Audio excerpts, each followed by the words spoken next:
We are here to continue reading Virgil's Aeneid. So we got partway through book one. We're going to continue with book one because there's some really juicy stuff coming up. So if you remember what happened, Aeneas is a Trojan hero. He survives the war. He leaves Troy with a fair amount of buddies. Hudsonizer, is this about you adopting video game children or getting married in a video game? Is sailing west toward Italy, and Juno is mad for lots of reasons, and she tells Aeolus to loose the winds. The winds come. Oh, thank you very much. It's different colors on different hands. To loose the winds mess up everything, start crashing all the ships, but oh, cool, that's an answer. Neptune wakes up from where he's sleeping down at the bottom of the sea, sees what's going on, and says, "Hey, wait a minute! This is my job to create storms. Can't do this without me." Calms the waters, and hey, Erdensk. And Aeneas is able to make it to Libya, right? Libya, which was what the ancient people called pretty much most of North Africa. And then Venus comes in and says, "I'm going to set the stage here and make it so that Aeneas is going to go to Carthage and meet Queen Dido." And we continue. But the dedicated man, Aeneas, thoughtful through the restless night, made up his mind, as kindly daylight came, to go out and explore the strange new places, to learn what coast the wind had brought him to, and who were living there, men or wild creatures, for wilderness was all he saw, and bring report back to his company. So again, he wants to go and explore. So we get a little bit, he's very Odysseus-like here. The ships he hid beneath a hollowed rocky cliff, and groves that made a vault, trees all around and deep shade quivering. He took his way with only one man at his side, Achates, hefting 2 hunting spears with broad steel points. Then, suddenly in front of him, his mother crossed his path in mid-forest, wearing a girl's shape and a girl's gear, a Spartan girl, or like that one of Thrace, Harpalyce, who tires horses outrunning the swift Hebrus. She had hung about her shoulders the light handy bow a huntress carries, and had given her hair to the disheveling wind.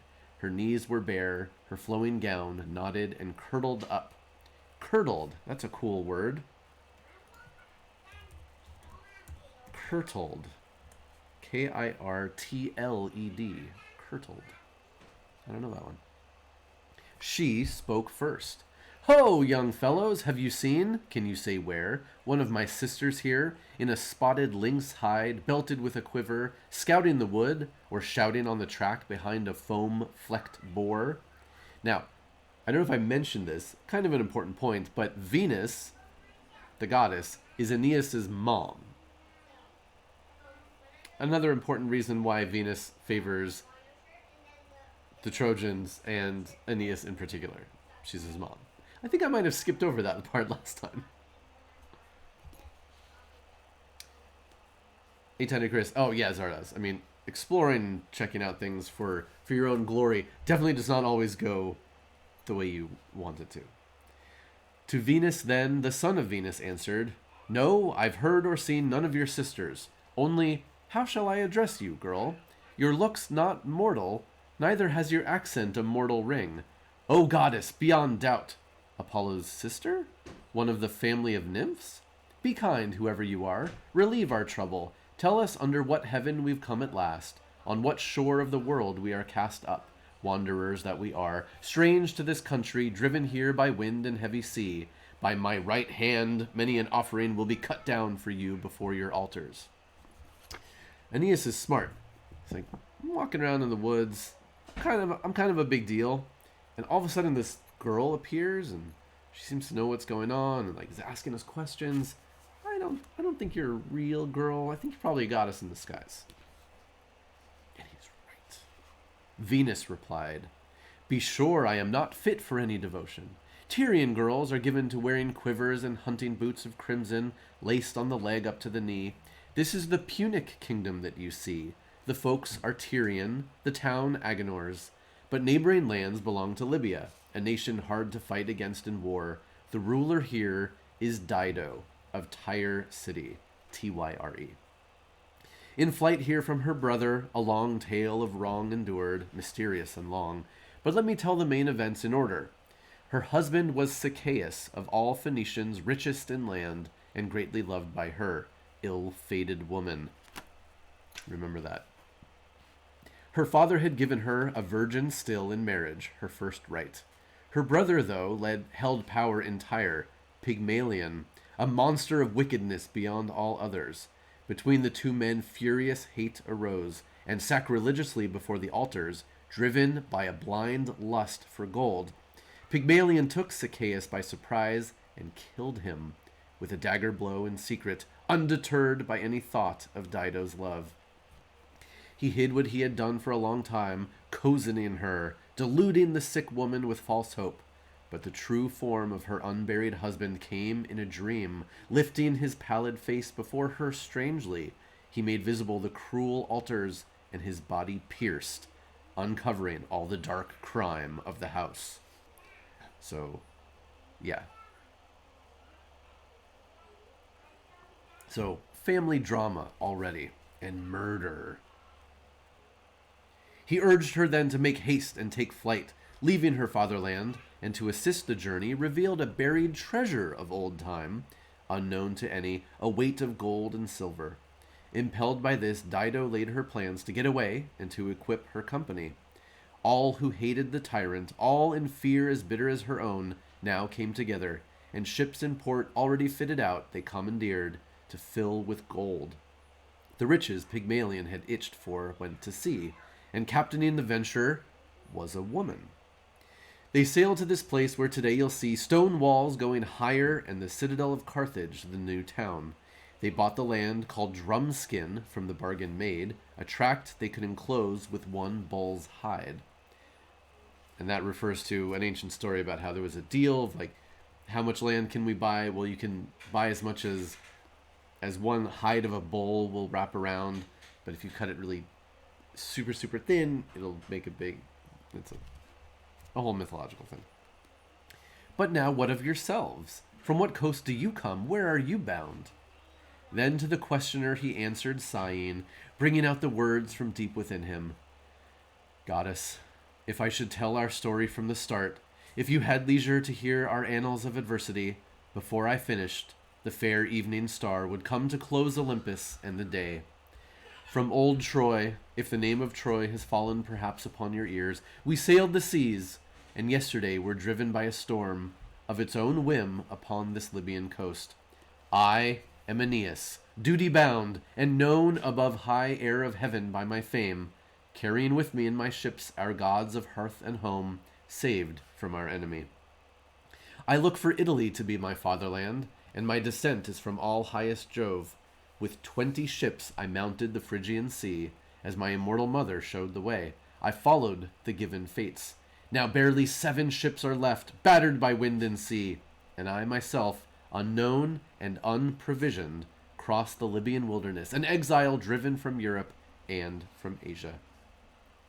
But Venus chose to hear no more complaints and broke in midway through his bitterness. So already, thank you, Darrow. Hello.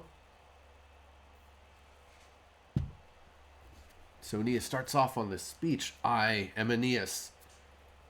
And, bad things have happened. He's going on a little bit about the trials and tribulations and travails, and I've lost all these ships. And Venus, his mother, cuts him off, and it's like, enough complaining. Cut it out.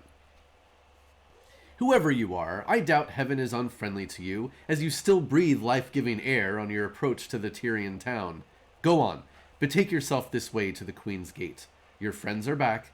This is my news for you. Your ships were saved and brought to shore by winds shifting north, or else my parents taught me augury for no purpose. Look, see the 12 swans in line rejoicing there?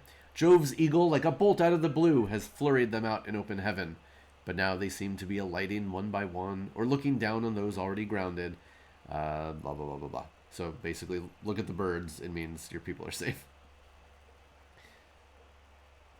Oh, well, thank you, Eridan's. So yeah, Venus cuts him off. Stop complaining. Things are okay. You definitely have people watching out for you. Get on into the city, and you're going to find more of your people that made it. It's not as bad as you think. On this she turned away. Rose pink and fair, her nape shone. Ooh. Her ambrosial hair exhaled divine perfume. Her gown rippled full length, and by her stride she showed herself a goddess. Knowing her for his mother, he called out to the figure fleeting away, "You, cruel too! Why tease your son so often with disguises? Why may we not join hands and speak and hear the simple truth?" I mean, there you go. Yeah, swans are super mean. That's true. So yeah, the gods not usually all that familiar with their children. You know, they'll come and give them warnings or give them some sort of magic item. They're not going to hang around and like hug it out usually, for the most part. And yeah, there's this cool scene of like Venus is taken on the form of a young girl to tell Aeneas some stuff, and then like as she's turning, she sort of morphs into her full divine self, and he can tell by the backside of her that, oh, Mom. So he called after her and went on toward the town, but Venus muffled the two wayfarers in gray mist. A cloak of dense cloud poured around them, so that no one had the power to see or to accost them, make them halt, or ask them what they came for. So this is the exact same thing that Athena did for Odysseus in the Odyssey, when he would go and visit cities where he had to sort of go into the city and then get to somebody to talk to without anybody getting in his way. Athena would cloak him in mist and cloud. Away to Paphos through high air she went, in joy to see her home again. Her shrine and 100 altars where Sabaean incense fumed and garlands freshened the air. So Venus, she's out of there.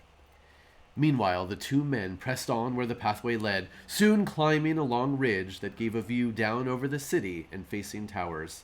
Aeneas found, where lately huts had been, marvelous buildings, gateways, cobbled ways, and dins of wagons. There the Tyrians were hard at work, laying courses for walls, rolling up stones to build the citadel, while others picked out building sites and plowed a boundary furrow. This sounds boring, but this is important. Laws were being enacted, magistrates and a sacred senate chosen. Here men were dredging harbors. There they laid the deep foundation of a theater, and quarried massive pillars to enhance the future stage. As bees in early summer, in sunlight in the flowering fields, hum at their work, and bring along the young, full-grown to beehood, as they cram their combs with honey, brimming all the cells with nectar, or take newcomers' plunder, or like troops alerted drive away the lazy drones, and labor thrives in sweet time scents the honey. Aeneas said, "How fortunate these are, whose city walls are rising here and now." Now we have to remember that this is not a Greek epic poem. This is a Roman epic poem. And what are Romans all about? Romans are all about, you gotta honor the industry of man. We can all work together. We build great things. We've got a senate that's making laws. So this is like, this is big time, like evoking national pride for Romans hearing this kind of stuff. Yes, we are like bees. We're all working together and making our civilization more better. Yeah, exactly. Roman propaganda porn, 100%. So that's why Aeneas is walking around. He's like, oh, cool, look, they're building buildings. They're making roads. They've got a theater that's going up over here. There's a senate where they're talking about laws. Roman's like, oh, yeah, tell us more. Tell us more. He looked up at the roofs, for he had entered, swathed in cloud, strange to relate. Among them, mingling with men, yet visible to none. Yeah. Yes, there it is. In midtown stood a grove that cast sweet shade, where the Phoenicians, shaken by wind and sea, had first dug up that symbol Juno showed them, a proud war horse's head. This meant for Carthage prowess in war and ease of life through ages. They built a temple to Juno. Aeneas sees it. Let's see. And waited for the queen, staring amazed at Carthaginian promise, at the handiwork of artificers and the toil they spent upon it. He found before his eyes the Trojan battles in the old war, now known throughout the world. The great Atridae, Priam and Achilles, fierce in his rage at both sides. Here Aeneas halted, and tears came. So he's seen all this beautiful stuff. There are temples, there are civic buildings, and he sees basically this great a temple to Juno, and there are carvings about all the great deeds and the great heroes at Troy. So he sees it, and he starts weeping. What spot on earth, he said, what region of the earth, Achates, is not full of the story of our sorrow? Look, here is Priam. Even so far away, great valor has due honor. They weep here for how the world goes, and our life that passes touches their hearts. Throw off your fear. This fame ensures some kind of refuge. He broke off to feast his eyes and mind on a mere image, sighing often, cheeks grown wet with tears, to see again how, fighting around Troy, the Greeks broke here and ran before the Trojans, and there the Phrygians ran, as plumed Achilles harried them in his war car.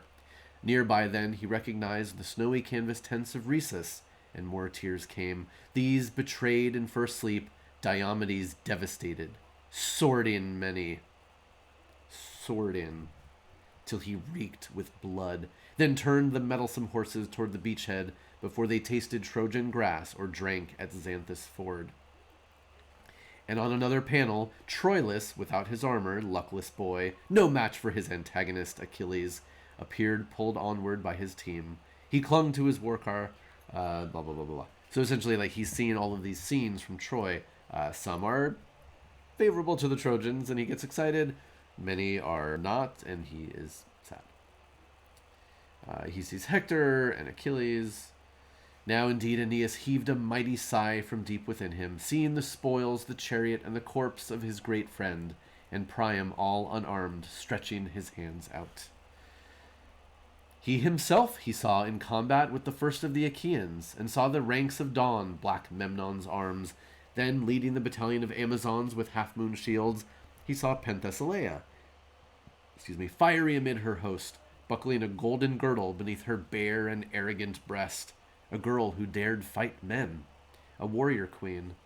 Now, while these wonders were being surveyed by Aeneas of Dardania, while he stood enthralled, devouring all in one long gaze, the queen paced toward the temple in her beauty, Dido, with a throng of men behind.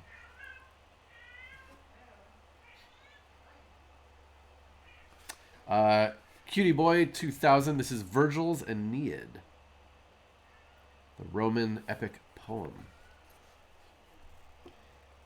Welcome. Hang out if you'd like to hear the words and me talk about them. So again, we set this scene. So not only is Aeneas able to enter in disguise, so nobody's going to bother him until he can get to the people he needs to talk to, but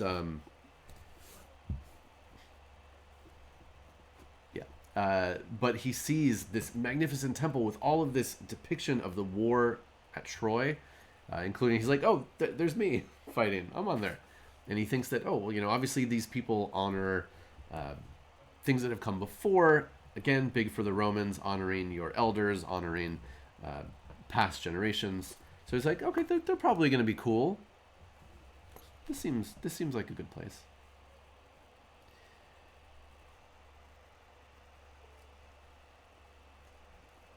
We'll give it one more minute.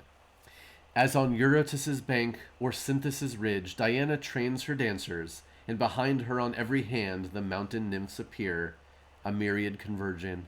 With her quiver slung on her shoulders, in her strides she seems the tallest, taller by a head than any. and joy pervades Latona's quiet heart. So Dido seemed, in such delight she moved amid her people, cheering on the toil of a kingdom in the making. At the door of the goddess's shrine, under the temple dome, all hedged about with guards on her high throne, she took her seat. Then she began to give them judgments and rulings, to apportion work with fairness, or assign some tasks by lot, when suddenly Aeneas saw approaching, accompanied by a crowd, Antheus and Sergestus, and brave Cloanthus with a few companions, whom the black hurricane had driven far over the sea and brought to other coasts. So again, Aeneas, the first time he sees Dido, she comes in, she sits down on her throne, she's the queen, she sits down on her throne in the temple, and what is she doing? She's assigning people work, she's getting the wheels of state moving. Super hot to a Roman. Do more. Give people more tasks. So good. And then Aeneas sees his own people he thought were killed and lost in the storm on the sea. He sees them walking up. He was astounded, and Achates too felt thrilled by joy and fear. Both of them longed to take their friends' hands, but uncertainty hampered them. So in their cloudy mantle they hid their eagerness, waiting to learn what luck these men had had, where on the coast they left their ships, and why they came. It seemed spokesmen for all the ships were now arriving, entering the hall, calling for leave to speak. When all were in and full permission given to make their plea before the queen, their eldest, Aeneas, with composure said, "Your Majesty, granted by great Jupiter freedom to found your new town here and govern fighting tribes with justice, we, poor Trojans, torn by winds on every sea, entreat you, keep away calamity of fire from our ships. Let a God-fearing people live, and look more closely at our troubles. Not to ravage Libyan hearths, or turn with plunder seaward have we come. That force, that audacity, are not for beaten men. There is a country called by the Greeks Hesperia, very old, potent in warfare and in wealth of earth. Oenotrians farmed it, younger settlers, and blah, blah, blah, blah, blah. All right. What race of men is this? What primitive state could sanction this behavior? Even on beaches we are denied a landing, harried by outcry and attack, forbidden to set foot on the outskirts of your country. If you care nothing for humanity and merely mortal arms, respect the gods who are mindful of good actions and of evil." And he continues, "We had a king, Aeneas, none more just, more zealous, greater in warfare and in arms, if fate preserves him, if he does not yet lie spent amid the insensible shades, but still takes nourishment of air, we need fear nothing. Neither need you repent of being first in courtesy to outdo us. Sicily, too, has towns and plowlands and a famous king of Trojan blood, Acestes." And he asks if they can get hospitality here. She'll take care of them and not drive them out or simply kill them. Aeneas finished, and the sons of Dardanus murmured assent. Dido, with eyes downcast, replied in brief speech, "Cast off your fear, you Teucrians. Put anxiety aside. Severe conditions in the kingdom's youth constrain me to these measures, to protect our long frontier with guards. Who has not heard of the people of Aeneas, of Troy city, her valors and her heroes, and the fires of the great war? We are not so oblivious, we Phoenicians. The sun yokes his team within our range at Carthage. Whether you choose Hesperia Magna and the land of Saturn, or Eryx in the west and King Acestes, I shall dispatch you safely with an escort, provisioned from my stores. Or would you care to join us in this realm on equal terms? The city I build is yours. Haul up your ships. Trojan and Tyrian will all be one to me. If only he were here, your king himself, caught by the same easterly Aeneas.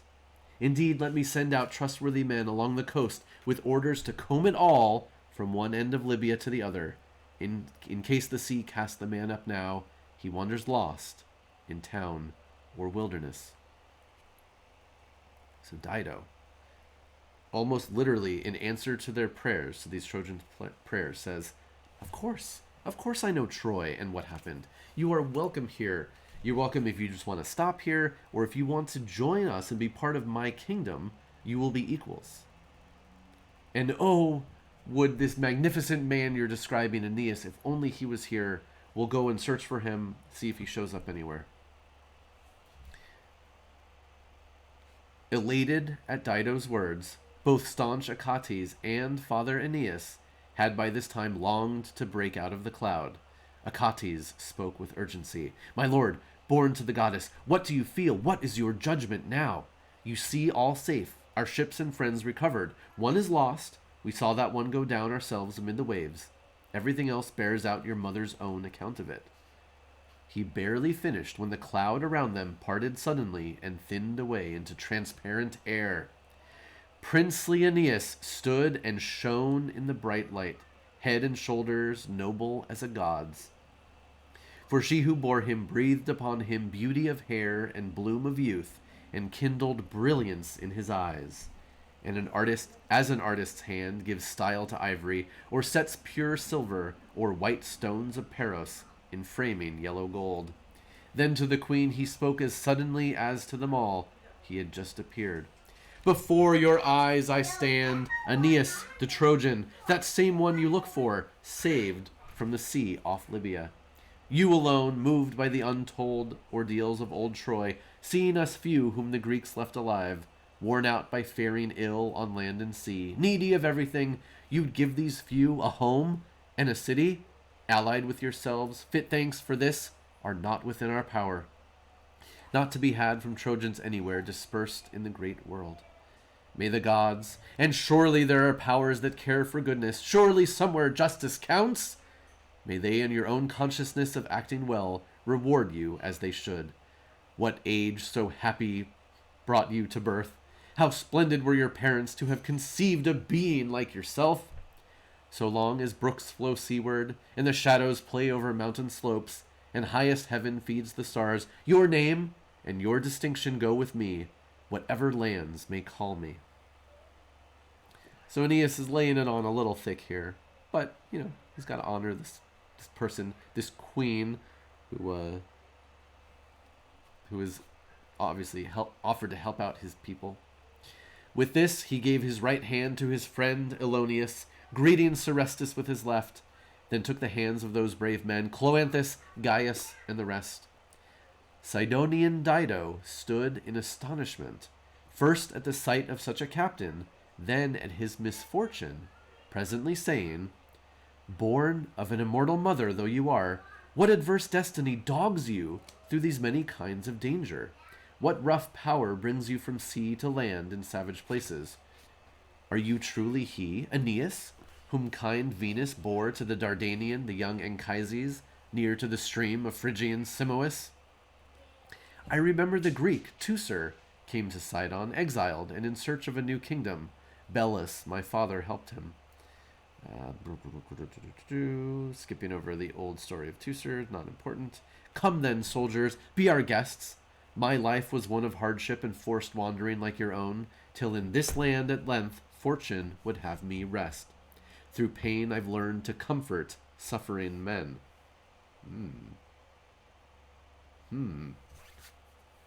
She led Aeneas into the... So she's got a thing for men in trouble, for suffering men. She led Aeneas into the royal house, but not before declaring a festal day in the gods' temples.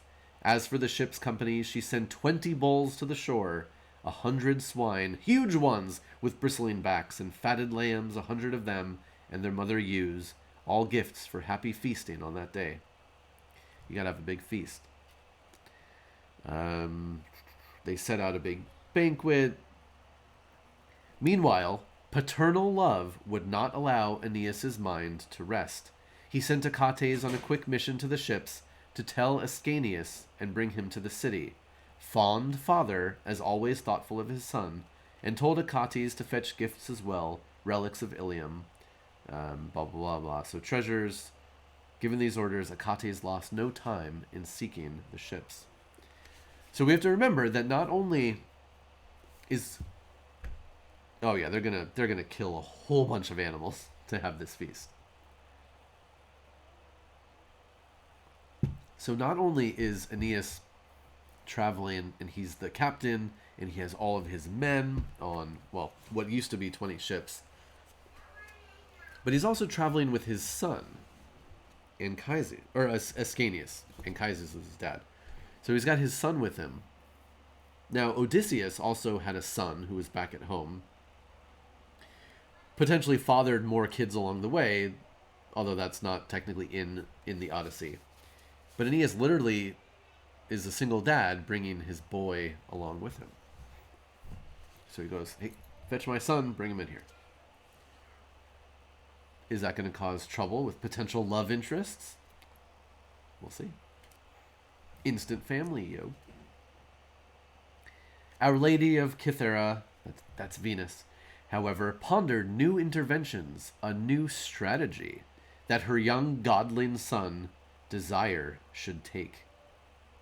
The face and figure of Ascanius, then come and use his gifts to make the queen infatuated. Okay, hold on. Let me start this part over because this is important. Now this is Desire with a capital D. So it's like a sub god of love. It's kind of like Cupid, Eros. Here's another interesting thing. So most modern people in the West think of Cupid as like this cute, frolicking little baby god creature who flits around and is all happy and silly. It's a little bit more complicated than that. So Cupid is a god, a son of Venus, but way more mischievous and a trickster and causes lots of harm and suffering and death sometimes than sort of the modern view of Cupid would indicate. So again, when I say Desire, that's the god here. So this is Venus's new strategy, that her young godling son Desire should take the face and figure of Ascanius, then come and use his gifts to make the queen infatuated, inflaming her with lust to the marrow of her bones. Venus no doubt lacked faith in the ambiguous royal house and Tyrion's double dealings. Then the spite of Juno vexed her. Her anxieties recurred as night came on. So she addressed him, Amor, god of caressing wings. My son, my strength, my greatest power, my one and only, making light of our high father's bolt, his giant killer. I must turn to you and beg the force of your divinity. You know how brother Aeneas has been tossed from one coast to another on the high seas by bitter Juno's hatred. You know this, and in my grieving for him grieve as well. Now the Phoenician woman Dido has him, making him linger with her blandishments, and what may come of this Junonian welcome worries me seriously. Juno will act at such a crisis of affairs. Accordingly, what I propose is to ensnare the queen by guile beforehand, pin her down in passion, so she cannot be changed by any power, but will be kept on my side by profound love of Aeneas. Take heed of our thought, how you may do this. The boy prince, my greatest care in the world, must go now to the city, summoned by his father, taking gifts saved from the great sea and the fires of Troy. I'll drug him in his sleep, then hide him well high up in Cythera or on Cyprus, over Idalium in my shrine. There is no way for him to learn this trick or interfere. You counterfeit his figure for one night, no more, and make the boy's known face your mask, so that when Dido takes you on her lap, amid the banqueting and wine, in joy when she embraces you and kisses you, you'll breathe invisible fire into her and dupe her with your sorcery. Dun dun dun. So what's the plan here? Aeneas, because he's such a good dad, has summoned his son Ascanius to come into town and hang out with him and meet the queen. Venus. We hear that Venus is worried. Now she says, Dido seems cool. She knows who my son is, Aeneas. She seems welcoming, but I sense Juno around, and I'm worried. So we're gonna play a trick on her. I'm gonna send you, Amor, god of love. What we might think of as Cupid. You are going to take the form of Ascanius. We're going to hide him. He's not going to know what goes on. You're going to pretend to be Ascanius. You're going to go into town, and you are going to make Dido fall in love with Aeneas. Make sure nothing can get in the way of this going right. Amor agreed with his fond mother's plan of action, put off his wings, and gaily walked as Iulus. Iulus, another name for Ascanius. Venus, in turn, sent through Ascanius' body rills of slumber, caught him to her breast, and bore him to Idalia's aerial groves, where beds of marjoram embraced him in soft bloom and breathing shade. So the other part of this plan is she essentially has to drug a young boy and put him to sleep and hide him.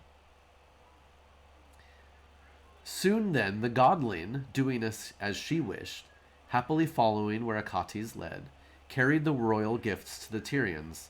He found the queen amid magnificence of tapestries, where she had placed herself in the very center on a golden couch. Then Father Aeneas and the Trojan company came in to take their ease on crimson cloth. Houseboys filled their finger bowls and brought them bread in baskets, napkins nubbled smooth. Ooh, another good name. Another good word, rather. Nubbled. They're nubbled smooth. In the great kitchen, there were 50 maids to set the dishes out in a long line. Blah, blah, blah, blah, blah. It's going to be a big feast. Dido's going all out. Blah, blah, blah, blah, blah, blah, blah, blah. Okay, so the Carthaginians start coming out to take their ease on figured cushioning. There they admired Aeneas' gifts, admired Iulus with his godling's face aglow and simulated speech. Then the great robe to veil that yellow acanthus flowers edged, and more than anyone, the Phoenician queen, luckless, already given over to ruin, marveled and could not have enough. She burned with pleasure in the boy and in the gifts. After hugging Aeneas around the neck and clinging to him, answering the love of the deluded father, he sought the queen, and she with all her eyes and heart embraced him, fondling him at times upon her breast, oblivious of how great a god sat there, to her undoing. Mindful of his mother, he had begun to make Zacchaeus fade from Dido's memory a bit by bit, and tried to waken with new love, a living love, her long-settled mind and dormant heart. So remember, Dido, she had a husband who was murdered by her own family. Long story. But now, she's slowly forgetting about her old dead husband, seeing only Aeneas in front of her. Now, we did not have a lot of foreshadowing until this part, but we hear Dido is referred to as luckless, already given over to ruin. That doesn't sound good. What's going on here? After the first pause in the feast, and after trenchers were taken off, they put out wine bowls, grand and garlanded. They're partying. And now the queen called for a vessel heavy with gems and gold that Belus and his line had always used. She filled it, dipping wine, and her long hall fell silent. Jupiter, she prayed, you make the laws for host and guest, they say. Grant that this day be one of joy for Tyrians and men of Troy. Grant that it be remembered by our descendants. Now be with us, Bacchus, giver of happiness, and kindly Juno, and all you Tyrians attend in friendliness and meeting that unites us. At this she tilted a libation out and put the vessel lightly to her lips. Then, with a jest, gave it to Bitias, who nearly immersed himself in brimming gold as he drank down the foaming wine. They're passing around the bowl, blah, blah, blah, blah, blah. And Dido, fated queen, drew out the night with talk of various matters, while she drank long draughts of love. Often she asked of Priam, often of Hector, now of the armor Memnon, the son of Dawn, had worn, now of the team Diomedes drove, now of huge Achilles. Come, rather, then, she said, dear guests, and tell us from the beginning the Greek stratagems, the ruin of your town and the seafaring, and now the seventh summer brings you here from wandering all the lands and all the seas. Okay, so that's the end of book 1. So we get... Okay, so let's think back to the Iliad. The Iliad was pretty much a straight narrative, right? We start off with the plague that sweeps through the Greek camp. We get the reason. They figure it out, blah, blah, blah. It goes on and on. Now, the Odyssey is a little bit more of a split-up narrative. We get things, we get flashbacks, we get stories being told. We have things that are running in parallel, Telemachus' story and Odysseus' story, until eventually they meet. All sorts of things going back and forth. So here in the Aeneid, we get, okay, in the 7th year, Aeneas arrives in Carthage, meets the queen, they have this feast, and then Dido asks, tell me what happened. What's the story? So now we're going to jump back in time a little bit and fill in events that happened up until this point. So book 2 here, they call it, they have little like titles for the books. They're not all original. How They Took the City. Will this be on the test? Oh, Darrow, everything is going to be on the test. A comprehensive test. The room fell silent, and all eyes were on him, as Father Aeneas from his high couch began. So now he's going to tell the story. Sorrow too deep to tell, your majesty, you order me to tell, and tell once more, how the Danaans leveled in the dust the splendor of our mourned forever kingdom. Heartbreaking things I saw with my own eyes, and was myself a part of. Who could tell them, even a Myrmidon, or Dolopian, or ruffian of Ulysses without tears? Oh, and remember that Odysseus in Roman stories is Ulysses, so different name. Darrow, we'll recap. It's an open book test.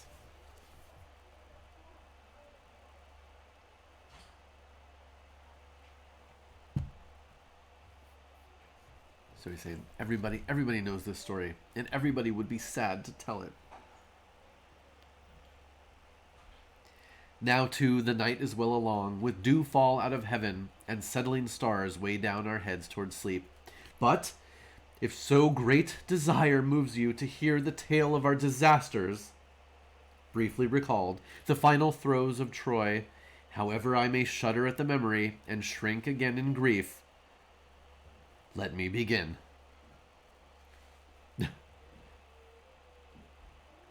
So he's going to go back and talk about the end of the war, at least.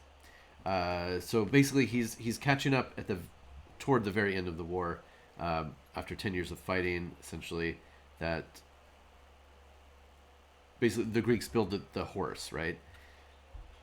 The Danaan captains, by the divine handicraft of Pallas, built a horse of timber, tall as a hill, and sheathed its ribs with planking of cut pine.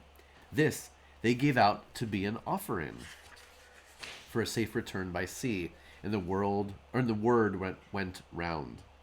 But on the sly they shut inside a company chosen from their picked soldiery by lot, crowding the vaulted caverns in the dark, the horse's belly, with men fully armed. Offshore, there's an island where they hid the ships, blah, blah, blah, blah, blah. We thought they'd gone. So we went out, gates thrown wide. And out we go in joy to see the Dorian campsites, all deserted, the beach they left behind. Here the Dolopians pitched their tents, here cruel Achilles lodged. There lay the ships, and there formed up in ranks. They came inland to fight us. Of our men, one group stood marveling, gaping up to see the dire gift of the cold, unbedded goddess, the sheer mass of the horse. It's a massive horse. Thymoetes shouts it should be hauled inside the walls and moored high on the citadel, whether by treason or just because Troy's fate went that way now. Capys opposed him, so did the wiser heads. So remember, we talked about, we don't actually have this scene in the Iliad of the end of the war, so we don't actually get to see the Trojans reacting to this horse. And we talked about, like, well, did they just saw this thing? What, they were dumb? They just brought it in? Well, not exactly. So here we see there are people saying, no, we don't want this thing. So Capys, somebody says, into the sea with it, they said, or burn it. Build up a bonfire under it, this trick of the Greeks, a gift no one can trust, or cut it open, search the hollow belly. So there were wiser heads there. Contrary notions pulled the crowd apart. Next thing we knew, in front of everyone, Laocoon, with a great company, came furiously running from the height, and still far off cried out, "Oh, my poor people, men of Troy, what madness has come over you? Can you believe the enemy truly gone? A gift from the Danaans and no ruse? Is that Ulysses' way, as you have known him? Achaeans must be hiding in this timber, or it was built to butt against our walls, peer over them into our houses, pelt the city from the sky. Some crookedness is in this thing. Have no faith in the horse. Whatever it is, even when Greeks bring gifts, I fear them, gifts and all." He broke off then, and rifled his big spear with all his might against the horse's flank, the curve of belly. It stuck there, trembling, and the rounded hull reverberated, groaning at the blow. If the god's will had not been sinister, if our own minds had not been crazed, he would have made us foul that Argive den with bloody steel, and Troy would stand today, O citadel of Priam, towering still. So, yeah, exactly, Tiny Chris. So Laocoon, who's a priest, sees this and he's like, no, we don't want any part of this. And he throws a spear that sticks in the side of the horse.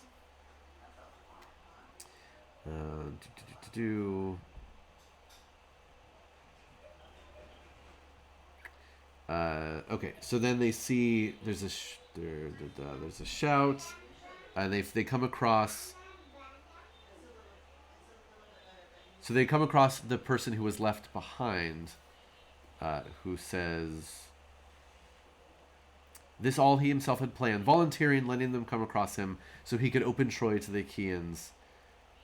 From every quarter, Trojans run to see him, ring the prisoner round, and make a game of jeering at him. But be instructed now in Greek deceptive arts. One barefaced deed can tell you of them all." As the man stood there, shaken and defenseless, looking around at ranks of Phrygians, "Oh God," he said, "what land on earth, what seas can take me in? What's left in the end, outcast that I am from the Danaans? Now the Dardanians will have my blood." The whimpering speech brought us up short. We felt a twinge for him. "Let him speak up," we said. "Tell us where he was born, what news he brought, what he could hope for as a prisoner." Taking his time, slow to discard his fright, he said. So then we're getting the story. So again, this is the Greek that was left behind, who is going to help explain what this horse is all about, to trick the Trojans into taking it. Tiny Chris says, "Yes, beware Greeks bearing gifts." Exactly. Yeah, that's the line we just read. Yeah, I fear the Greeks, even those bearing gifts, or even when they bear gifts. A little bit of a different translation than the line as it's become famous. So he says, "I'll tell you the truth, blah, blah, I'm Greek, but, blah, blah, blah, blah, blah. Let me see where. I was sent by my poor father. Ulysses screwed over my family." He's trying to justify why he's there and why he was left out. "I fell afoul now of that man. From time on, day in, day out, Ulysses found new ways to bait and terrify me, putting out shady rumors among the troops, looking for weapons he could use against me. He could not rest till Calchas served his turn. But why go on? Blah, blah, blah, blah, blah. Burning with curiosity, we questioned him, calling on him to explain. Unable to conceive such a performance, the art of the Pelasgian. He went on, a tremble as though he feared us. Many times the Danaans wished to organize retreat, to leave Troy in the long war, tired out. If only they had done it. Heavy weather at sea closed down on them, or a fresh gale from the southwest would keep them from embarking. Most of all, after this figure here, this horse they put together with maple beams, reached its full height. Then wind and thunderstorms rumbled in heaven. So in our quandary, we sent Eurypylus to Phoebus's oracle, and he brought back this grim reply. Blood and a virgin slain you gave to appease the winds for your first voyage Troyward, O Danaans. Blood again, and Argive blood, one life, wins your return. When this got round among the soldiers, gloom came over them, and a cold chill that ran to the very marrow. Who had death in store? Whom did Apollo call for? Blah, blah, blah, blah, blah. They talked to some seers. It took a long time. Till driven to it at last by Ulysses' cries, by prearrangement, he broke silence, barely enough to designate me for the altar. Every last man agreed. The torments each had feared for himself now shifted to another, all could endure. And the infamous day came, the ritual, the salted meal, the fillets. I broke free, I confess it, broke my chains, hid myself all night in a muddy marsh. Blah, blah, blah, blah, blah. So essentially, he's spinning this whole long bullshit tale of how the gods were mad at the Greeks because to get to Troy, they had to sacrifice Agamemnon's daughter, Iphigenia. This whole thing. So they have to sacrifice somebody else to get back home. And they picked this dude, but he broke free. He ran away from the human sacrifice. He was hiding.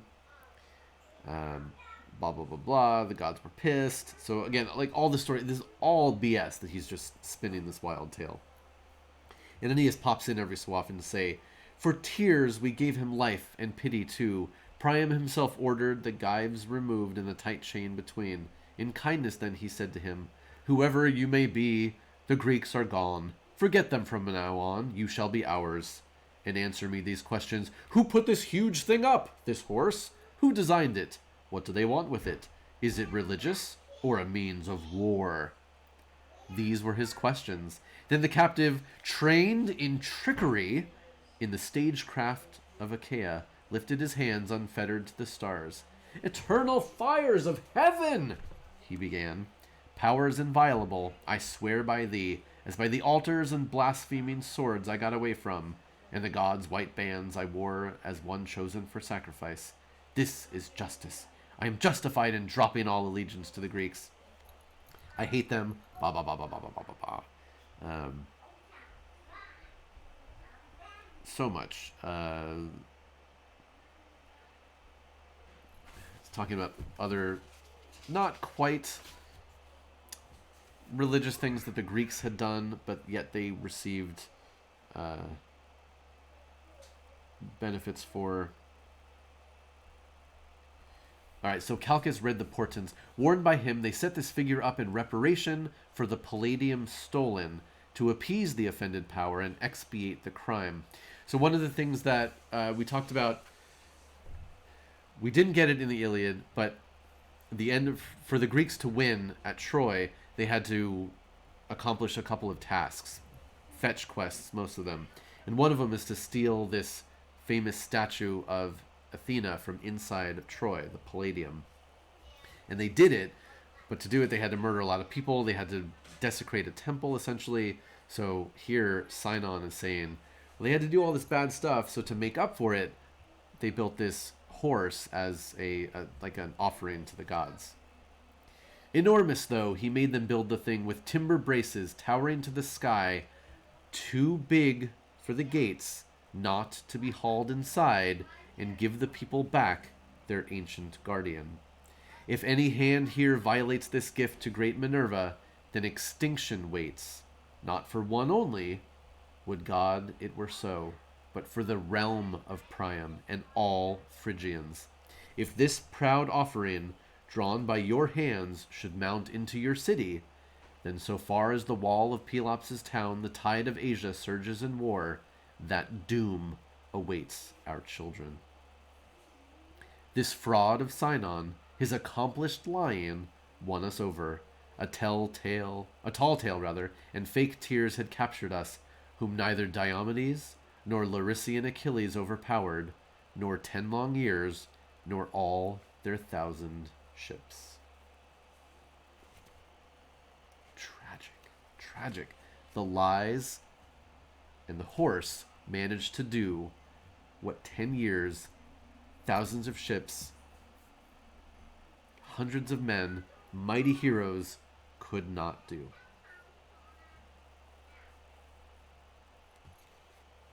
Let me just read this next little part, because it's so good. So good.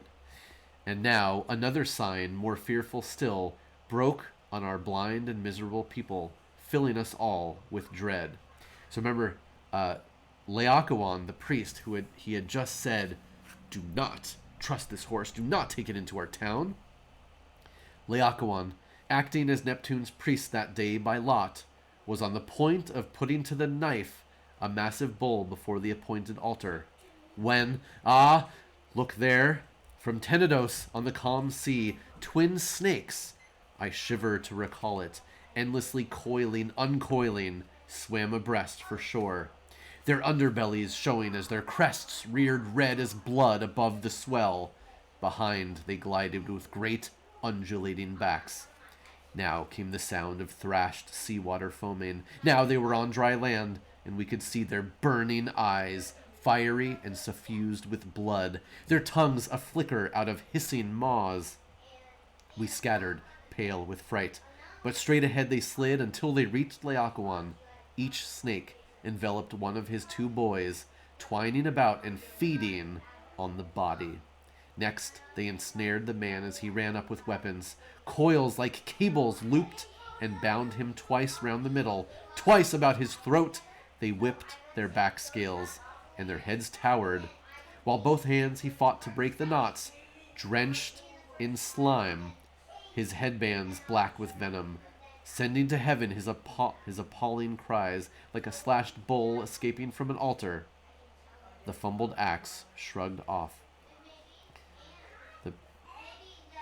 Can we have a little bit of quiet in that room, please? Yes, we'll be quieter. Okay, shush, please. Very loud, very loud. The pair of snakes now flowed away and made for the highest shrines, the citadel of pitiless Minerva, where coiling they took cover at her feet under the rondure of her shield. New terrors ran in the shaken crowd. The word round Laocoon had paid, and rightfully, for profanation of the sacred hulk, with his offending spear hurled at its flank. The offering must be hauled to its true home, they clamored. Votive prayers to the goddess must be said there. So we breached the walls and laid the city open. Everyone pitched in to get the figure underpinned with rollers, hempen lines around the neck. Deadly, pregnant with enemies, the horse crawled upward to the breach, and boys and girls sang hymns around the tow rope as for joy they touched it. Rolling on, it cast a shadow over the city's heart. O fatherland, O Ilium, home of gods, defensive wall renowned in war for Dardanus' people. There, on the very threshold of the breach, it jarred to halt 4 times. 4 times the arms in the belly thrown together made a sound. Yet on we strove, unmindful, deaf and blind, to place the monster on our blessed height. Then, even then, Cassandra's lips unsealed the doom to come. Lips by a god's command, never believed or heeded by the Trojans. So pitiably we, for whom that day would be the last, made all our temples green with leafy festal boughs throughout the city. Oh! So Laocoon, poor Laocoon, these sea serpents come out. These kaiju come out of the sea, wrap around, devour Laocoon and his sons. And everyone's like, holy shit, Don't believe what that guy said, because clearly the gods are not on his side and they're punishing him. So they bring it. And even we hear that as they're dragging the horse, 4 times it gets bumped. And in its bumping, the people inside are jostled, and they could hear a sound of like their armor crashing together and their weapons hitting. But 4 times they were deluded into not recognizing the threat. And even then, they get the horse up to the very breach they've made in their own walls. And poor Cassandra, gifted with prophecy and knowledge, but cursed that no one will believe her, tries to warn her people not to take in the horse. And of course, they do. Whew. Brutal. Brutal stuff. And again, this is all the story that Aeneas is relating to Dido in this feast that she is giving for them in Carthage. It's a lot. It's a lot, folks. And again, there is a very famous statue of Laocoon and his kids being devoured by these serpents. One of the greatest pieces of ancient artwork that has survived. Mostly parts of it are not original. I've shown it before. Let me just grab that image real quick because it's so cool.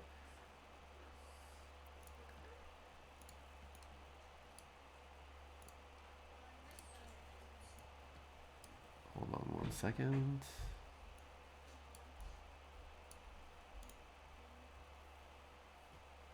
Oh yeah, I saw Emily. I saw on the Discord. So yeah, this series of statues, and again, it's not all original, but we know what it looked like from copies that are around and all sorts of stuff. But yeah, it's such a great, just a work of art too.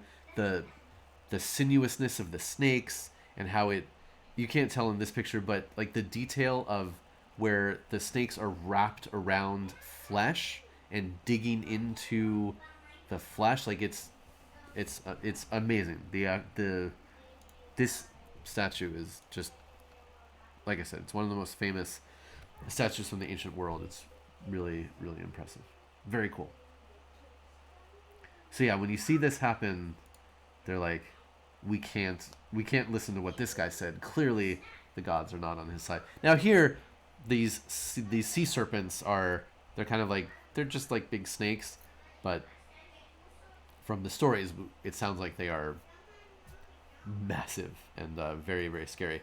Savage Punch asks, is there any record of how long it actually took to make these detailed statues? That is an excellent question. I don't know specifically, but probably because of how much ancient peoples loved artwork and honored the artists. We actually know quite a bit about the artists themselves who worked on Greek statuary, Greek vase paintings, and things like that. So that information might actually be out there. It's called Laocoon and His Sons. This work.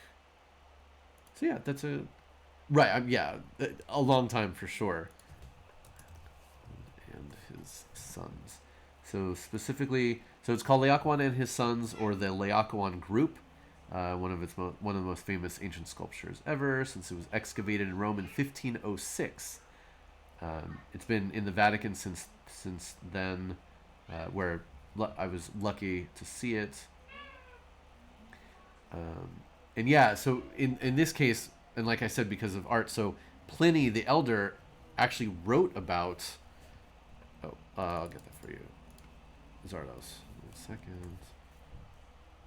So Pliny the Elder wrote about artwork and wrote about a statue of Laocoon and his sons, and we're like, well, this is probably it.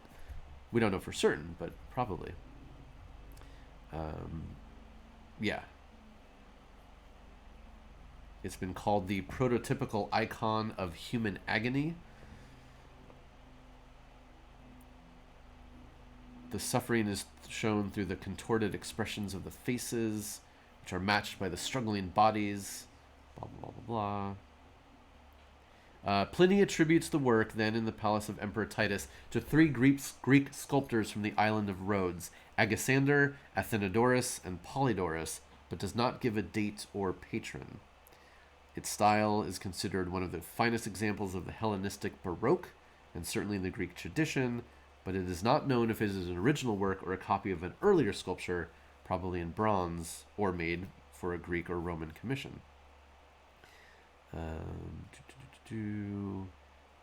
I guess it's considered that it's probably a copy, but who knows? There are various thoughts about it. And again, it's definitely, parts of it have been recreated and put back together, even in ancient times and in modern times. But yeah, super cool stuff. It's great. Good times. Oh, yeah, thank you, Zardes. So, we will stop there. And again, I teased this love and lust story with Dido and Aeneas. We are going to get back to it. We're going to circle back around after Aeneas tells his story. And it's a good story. Trust me. Again, Dido, she seemed cool, like she was going to help them out. But Venus, no, we got to trick her, make her fall in love. And then we get those teasing words about how Dido is cursed and how she's befated. Yeah, it's there's going to be tragedy. It's a good story, but it's definitely tragic and sad all at once. This week, what's going on this week? Sardas? That's a pretty good explanation for it. Tomorrow, we will look at toys. I don't know what yet, but I'll find something cool. Again, there's something I want to do. It's just on an upcoming Toy Tuesday. It for certain will not be tomorrow, but I want to pull from various parts of my house and my collection, like all of my biggest items to show off, like some of the just gigantic, crazy stuff that I have. But I can't get to everything right now just because of things that we have going on in the house. So one day, I promise, we'll do that. So anyway, something else for tomorrow. And then on Wednesday, I'm going to put aside the Slanesh stuff that I've been working on. I'll do that in my own time. Because, thanks to you all, awesome, amazing people part of my community, funded the Chaos Knight that I will be building. So I did buy, thankfully, Emerald Knights had this in stock. So yes, this is a Knight of the Imperium, but we are going to convert this into a Chaos Knight. Because this is this is one of the best things that Games Workshop actually sells. This has the parts to build this one or any of these varieties. So it comes with a massive amount of extra bits and parts. And it's only $7 more than a kit that only builds one of these, which is ridiculous. So basically, if you're going to make a knight, either Loyalist or Chaos, this is really the kit to get. And then just go nuts. So we're going to start looking at this. It has a ton of sprues in here. It has you can build a whole interior with the pilot. It has a separate pilot model. It's crazy. So we will start looking at this on Wednesday. Darrow, I know Miniac did a Chaos Knight. I don't know if it was this one that he converted. Probably. Maybe. So yes, this will be Chaos as we go through. And like I teased, I'm gonna try to do some cool stuff with this. Get some 3D printed parts. Definitely gonna be doing some magnetization. It's gonna be a project. I'm excited. So that'll be Wednesday. So also tomorrow is Dune's Day, so we'll be Dune stream with Jessica in the afternoon. Wednesday will be the triumphant return of Myths and Video Games with Pete Wiz. And we'll be looking at the new Assassin's Creed game, talking about Norse mythology. Super pumped for that.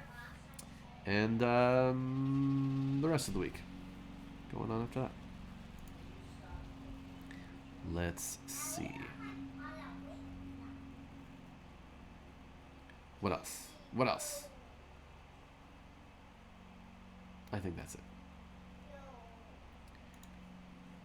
Thank you so much, Darrow. Yes, follow everybody. Bring them all in. I think that's it. Ooh, Sela, Isabella, and Ford. Ford's a good name. Ford Prefect. And others. Isabella from 4400 and other places. Oh, I don't know if you all saw my Starro. Yeah, the Chaos Knight kit specifically gave the reverse articulated legs and cool options, but what are you gonna do? And I already got tips from some friends about how to build the knight. I have a friend who is way into knights, and I think he has 8 knights. Silly stuff, these people. Okay, who do we want to raid? Let's raid somebody. Not many people that I follow are online right now.